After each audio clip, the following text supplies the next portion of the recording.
యేసుక్రీస్తు నామంలో బెతస్తా విడుదల పరిచయం తరపున మీకు ప్రేమపూర్వకమైన వందనాలు. ఈ దిన వాక్య ధ్యానం కీర్తనల గ్రంథం 91వ అధ్యాయము 7వ వాక్య భాగాన్ని చదువుకుందాం. నీ ప్రక్కన 1000 మంది పడినను, నీ కుడి ప్రక్కన 10,000 మంది కూలినను అపాయము నీ యొద్దకు రాదు. చదవబడిన ఈ లేఖన భాగం ద్వారా ప్రభువు ఈ ఉదయకాలం మనందరితో మాట్లాడి మనల్ని బలపరచునుగాక.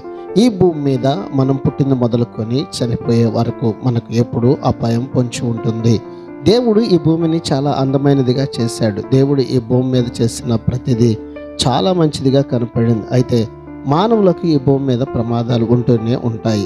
దేవుడు మనిషిని చేసిన తర్వాత ఏదైనా తోటలో దేవుని సంరక్షణలో ఉన్నంతకాలం మనిషికి అపాయం సంభవించడం కానీ ఎలాంటి ప్రాణభయం కానీ లేకుండా నిశ్చింతగా జీవించాడు. ఎందుకంటే అప్పటికి మనిషి జీవితంలోనికి మరణం ప్రవేశించలేదు. ఈ ఉదయకాలం ప్రభు ఇచ్చిన ఈ వాక్యం ద్వారా నీ ప్రక్కన 1000 మంది పడినా, నీ కుడి ప్రక్కన 10,000 మంది కూలినా ఎటువంటి అపాయము నీ దరికి రాకుండా ప్రభు నిన్ను కాపాడి దీవించి ఆశీర్వదించునుగాక.